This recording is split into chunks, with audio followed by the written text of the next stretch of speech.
Política libro segundo, capítulo cuarto. Examen de la Constitución. Propuesta por Fáleas de Calcedonia. También hay constituciones que se deben, o a simples ciudadanos, o a la filosofía y a los hombres de Estado.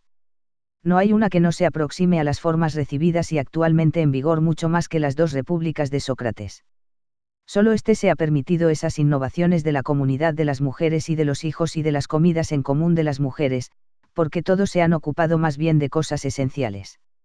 Para muchos el punto capital parece ser la organización de la propiedad, origen único, a su parecer, de las revoluciones. Fáleas de Calcedonia es el que, guiado por este pensamiento, ha sido el primero que ha sentado el principio de que la igualdad de fortuna entre los ciudadanos era indispensable.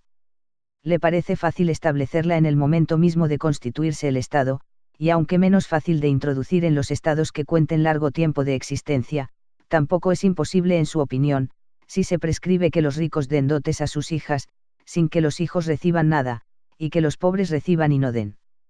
Ya he dicho que Platón, en el Tratado de las Leyes, permitía la acumulación de la riqueza hasta cierto límite, que no podía pasar en ningún caso del quíntuplo de un mínimo determinado. No hay que olvidar, cuando se trata de leyes semejantes, un punto omitido por Fáleas y Platón, y es que, fijando la parte alícuota de las fortunas, es indispensable fijar también el número de hijos. Si el número de estos no está en relación con la propiedad, será preciso violar muy pronto la ley, y aparte de esto, es peligroso que tantos ciudadanos pasen del bienestar a la miseria, porque en este caso es muy difícil que dejen de tener el deseo de provocar revoluciones. Este influjo de la igualdad de bienes en la asociación política ha sido comprendido por algunos de los antiguos legisladores, como lo muestran, por ejemplo, las leyes de Solón y la ley que prohíbe la adquisición ilimitada de tierras. De conformidad con este mismo principio, ciertas legislaciones, como la de Locres, prohíben la venta de los bienes, a menos de una desgracia perfectamente justificada, o prescriben el mantenimiento inalterable de los lotes primitivos.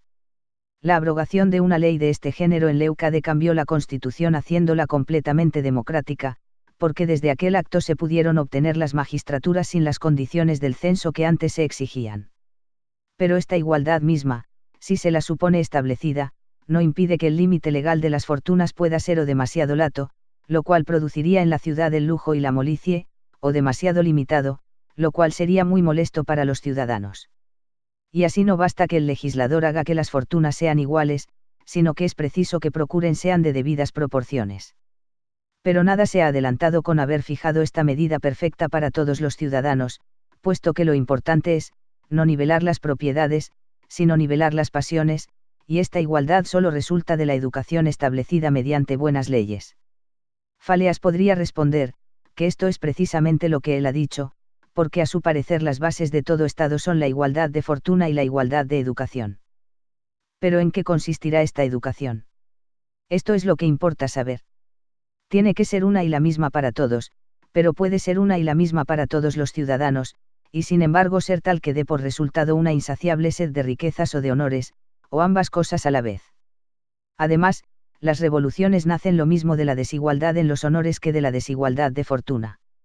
Lo único que varía es la clase de pretendientes. La multitud se rebela a causa de la desigualdad de las fortunas, y los hombres superiores se indignan con la repartición igual de los honores, es lo que dice el poeta. Que, el cobarde y el valiente han de ser igualmente estimados. Esto consiste en que los hombres se ven arrastrados al crimen, no solo por carecer de lo necesario, lo cual Fáleas cree evitar por medio de la igualdad de bienes, medio excelente, en su opinión, de impedir que un hombre robe a otro hombre para no morirse de frío o de hambre, sino que se ven arrastrados también por la necesidad de dar amplitud a su deseo de gozar en todos sentidos.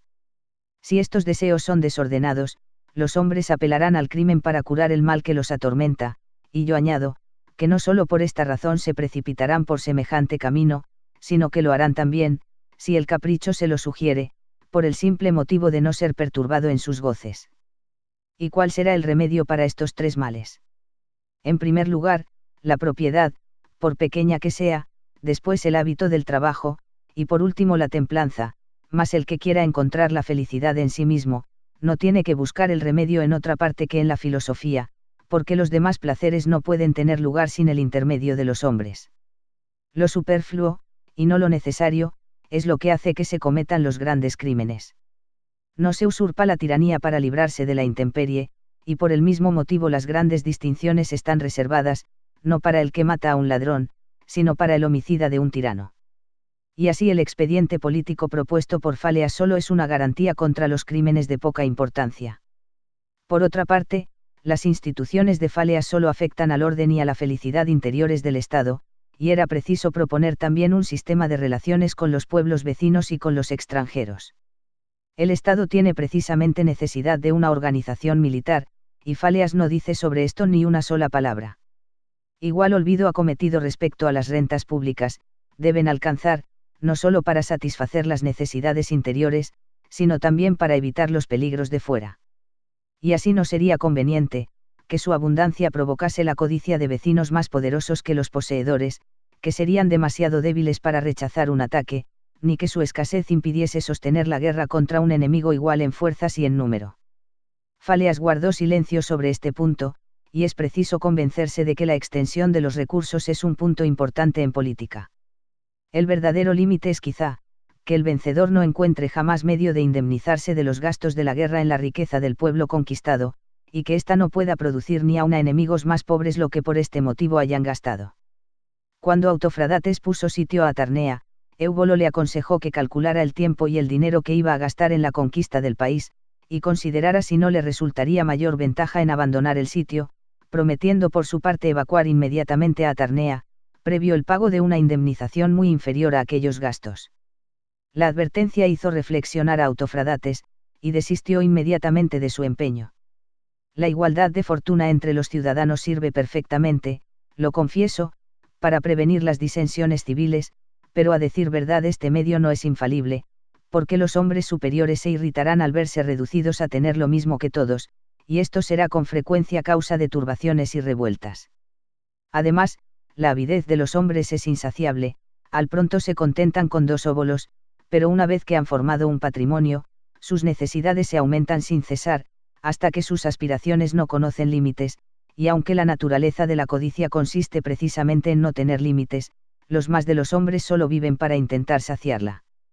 Vale más por tanto remontarse al principio de estos desarreglos, y en lugar de nivelar las fortunas hacer de modo que los hombres moderados por temperamento no quieran enriquecerse, y que los malos no puedan hacerlo, y el mejor medio es hacer que éstos, estando en minoría, no puedan ser dañosos y no oprimirlos.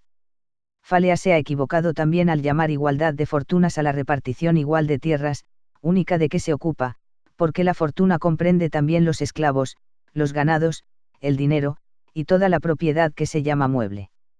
La ley de igualdad debe extenderse a todas las cosas, o, por lo menos, es preciso someterlas a ciertos límites regulares, o bien no estatuir absolutamente nada respecto a la propiedad. Su legislación por lo demás parece hecha teniendo en cuenta tan solo un Estado poco extenso, puesto que todos los artesanos deben ser propiedad del Estado, sin formar en él una clase accesoria de ciudadanos. Si los obreros encargados de todos los trabajos pertenecen al Estado, es preciso que sea bajo las condiciones establecidas para los de Epidamno o para los de Atenas por Diofanto. Lo que hemos dicho de la constitución de Fáleas basta para formar juicio de sus ventajas y de sus defectos.